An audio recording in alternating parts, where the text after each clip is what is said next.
Usama bin Laden वो 11 साल यहाँ था, लोग हमें कितना कुछ बोलते हैं, सर हमें कुछ नहीं होता। सर हमें वो हिलरी क्लिंटन ने आके कहा कि आप बैकयार्ड में सांप पालेंगे तो आपको ही डसेंगे, सर उससे भी हमें कुछ नहीं होता। सर उसने डोनाल्ड ट्रंप ने कहा कि ये 33 बिलियन डॉलर खा गया पाकिस्तान और काम नहीं किया, सर उससे भी हमारी कोई इंसल्ट नहीं हुई।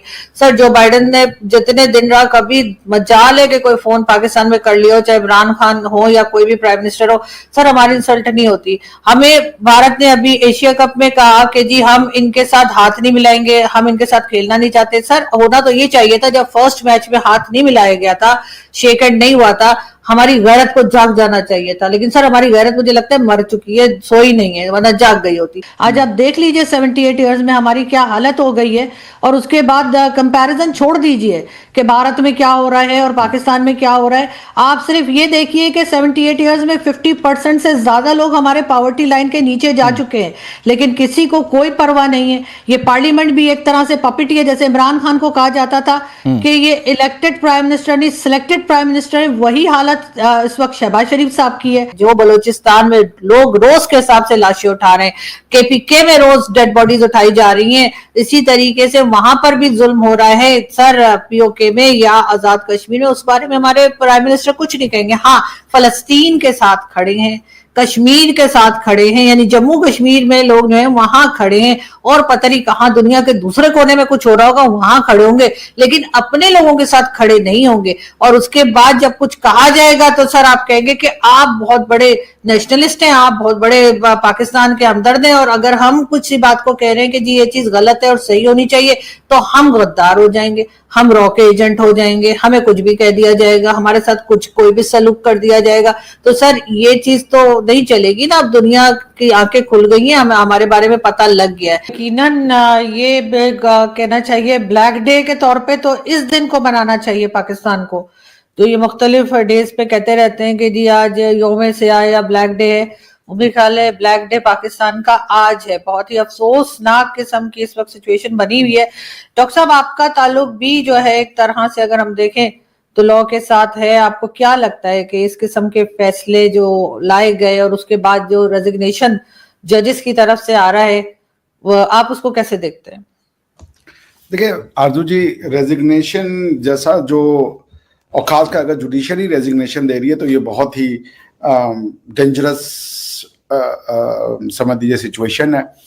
इसका मतलब है कि complete breakdown of the constitutional functionaries है, complete breakdown of the state है, the state will collapse. Judiciary बहुत इंपॉर्टेंट होती है 3 वजह से, क्योंकि वो तो एक इंडिपेंडेंट बॉडी होती है जो सिटीजन्स को रेमेडी प्रोवाइड करती है, क्योंकि बाकी दोनों जो पार्टीज होती हैं वो सिटीजन्स के साथ इन्वॉल्व रहती हैं उनके डे टू डे अफेयर्स में। जुडिशरी के साथ ये नहीं है। जुडिशरी जो है वो एक नॉन अटैच्ड बॉडी होती है, वो अपना इंटरफेरेंस जो है लोगों के डे टू डे मामले में नहीं रखती, गवर्नमेंट के साथ नहीं रखती, और उनकी जो ये सेपरेशन है ये बहुत जरूरी हो जाती है जुडिशियल एक्सरसाइज के लिए या जस्टिस डिस्पेंसेशन के लिए। या अगर हम जस्टिस डिस्पेंसेशन ना कहें, न्याय का वितरण ना कहें, यदि हम कह लें कि डिस्प्यूट रिजोल्यूशन के लिए, विवादों के जो है छुटकारे के लिए जुडिशरी का रोल बहुत बड़ा हो जाता है। विवाद अगर नहीं सुलझ रहे हैं तो फिर आपकी इकोनॉमी नहीं चलेगी, आपका फाइनेंस नहीं चलेगा, मैट्रिमोनियल हाउसेस नहीं चलेंगे, आपके कोई भी मैटर जो है वो फिर चलेंगे नहीं। और अगर विवाद का सही समय पे निस्तारण या सोल्यूशन नहीं दिया जा रहा है तो वो फिर जाएगा दंगे में, फसाद में, केओस में, आपसी रंजिशों में, बदलों में लोग जाएंगे, और वो फिर सोसाइटी को कोलैप्स करा देगा। अगर जुडिशरी दे रही है, मुझे एग्जैक्ट कारण नहीं पता, अगर आप बता सके तो मैं, क्योंकि जो फकर भाई बोल रहे थे उसमें मुझे समझ में नहीं आया कि एग्जैक्ट कारण क्या है। जी फकर भाई। देखिए डॉक्टर साहब, उन्होंने जो अपना रिजिग्नेशन दिया वो मैं थोड़ा सा आपको बता दूं। जस्टिस मंसूर अली शाह जो है सीनियर तरीन जज थे, जो चीफ जस्टिस मतलब इन्होंने बनना था या अफरीदी की जगह पे, मतलब या अफरीदी इनसे जूनियर थे। इन्होंने जो अपना इस्तीफा दिया है उसके अंदर उन्होंने कहा, उन्होंने बोला क्या है वो मैं आपको बता देता हूं। जस्टिस मंसूर अली शाह ने 13 सफ़ात पर 13 पेजेस पर मुश्तमिल रिजिग्नेशन प्रेसिडेंट ऑफ पाकिस्तान को भिजवाया, जिसमें उनका कहना था कि 27 आईनी तरमीम जो है इन कॉन्स्टिट्यूशनल अमेंडमेंट पाकिस्तान पर संगीन हमला है। 27 अमेंडमेंट ने सुप्रीम कोर्ट के टुकड़े टुकड़े कर दिए, क्योंकि इन्होंने कॉन्स्टिट्यूशनल कोर्ट बना दी है और सुप्रीम कोर्ट ऑफ पाकिस्तान अब सिर्फ सुप्रीम कोर्ट कहलाएगी, ना कि supreme court of Pakistan.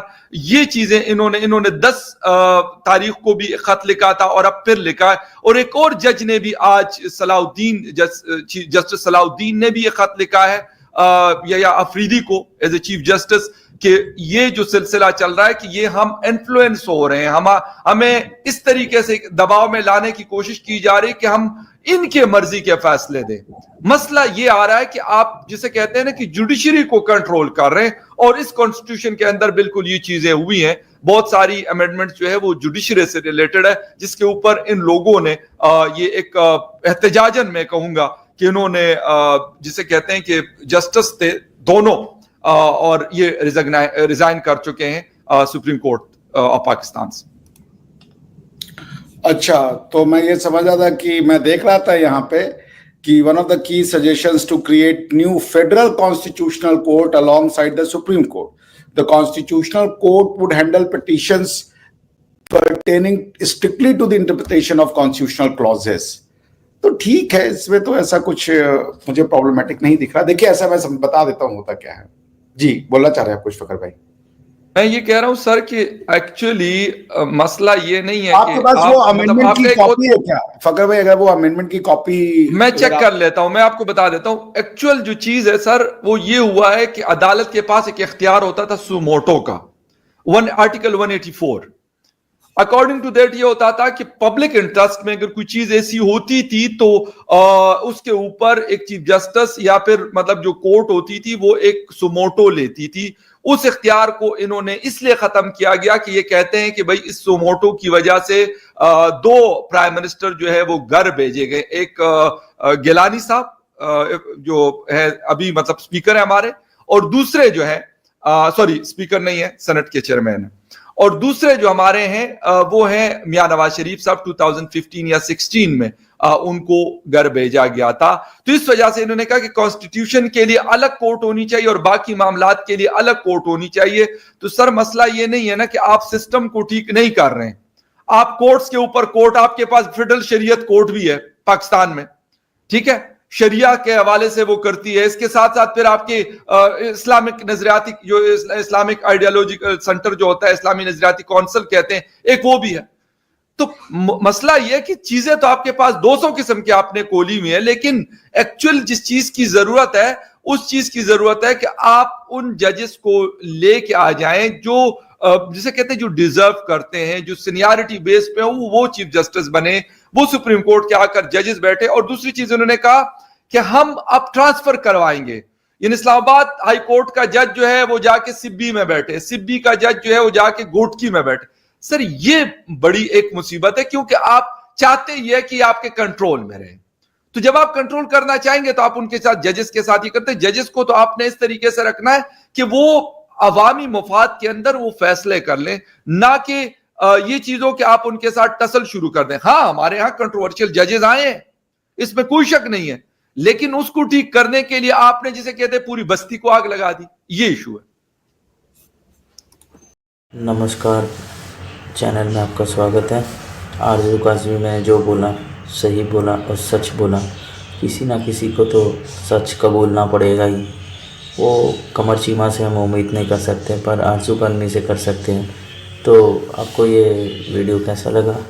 Like, share और सब्सक्राइब कीजिएगा, और चैनल को देखते रहिए और चैनल के साथ जुड़े रहिए और देखिए लेट्स टॉक।